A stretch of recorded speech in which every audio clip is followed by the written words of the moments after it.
అందరికీ నమస్కారం అండి. బాచీరావు యాస్ట్రో సెంటర్కి వెల్కమ్ అండి.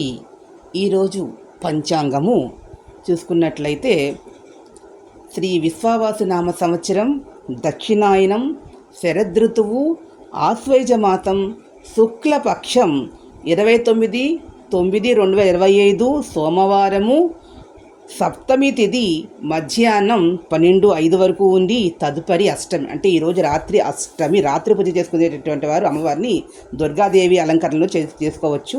మూలా నక్షత్రం తెల్లవారుజామున 3:13 అంటే తెల్లవారితే మంగళవారం అనగా ఈరోజు మూలా నక్షత్రము సరస్వతి పూజకి శ్రేష్టమైనటువంటిది. తరువాత పూర్వాషాఢ నక్షత్రం అనేది ప్రారంభమవుతుంది.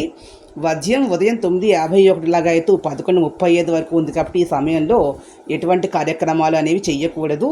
తిరిగి రాత్రి 1:29 నుంచి 3:13 వరకు కూడా ఈ సమయంలో కూడా ప్రయాణాలు వెళ్ళేటటువంటి వారు సామాను బట్టలు సర్దుకునేవారు సర్దుకోకూడదు. వద్యంలో అమృత గడియలు అంటే రాత్రి 8:18 నుంచి 10 గంటల వరకు ఉంది. ఈ సమయంలో అమ్మవారిని పూజ చేసుకున్నట్లయితే విశేషమైనటువంటి ఫలితాలు అనేవి లభిస్తాయి. అంత అనుకూలంగా ఉంటుంది.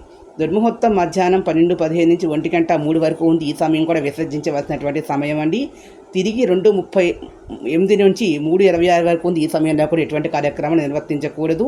కానీ ఈరోజు మూలా నక్షత్రం కాబట్టి అమ్మవారి పూజని ప్రాతకాలమే లేచి 9:30 లోపల చేసుకుంటే చాలా మంచిది. మళ్ళీ రాత్రి పూజ 6 గంటలకు ప్రారంభించి చేసుకోవచ్చు. రాహుకాలం ఉదయం 7:30-9 గంటల మధ్యలో ఉంది. కాబట్టి ఈ సమయంలో శక్తి స్వరూపంలో ఉన్నటువంటి అమ్మవారిని ఆరాధన చేస్తే, సింహం మీద కూర్చున్నటువంటి అమ్మవారిని కానీ పులి మీద కూర్చున్న అమ్మవారిని రాహుకాలంలో దీపాలు వెలిగించినట్లయితే గ్రహదోషాలన్నీ కూడా తొలగిపోతాయి. సూర్యోదయం ఉదయం 5:53కి, సూర్యాస్తమయం సాయంత్రం 5:50 అండి. ఈరోజు సరస్వతి పూజ చేసుకునేటటువంటి వారికి అమ్మవారిని జ్ఞానస్వరూపిణి అలాగే రాజశ్యామలని కూడా ఆరాధన చేసుకోవచ్చు. దేవి త్రిరాత్రి వ్రతం అనేది ఈ రోజుతో ప్రారంభమై 3 రోజులు కూడా మహాలక్ష్మి, మహాగౌరి, మహాసరస్వతి స్వరూపంతో 3 అమ్మవారిని పూజ చేసుకోవచ్చు. శక్తి స్వరూపంలో శుద్ధ సాత్వికం, రాజసం కింద. సో ఈ వీడియో మీకు నచ్చినట్లయితే ప్లీజ్ సబ్స్క్రైబ్ మై ఛానల్. మరిన్ని మీ ముందుకు వస్తాను. Thank you to all.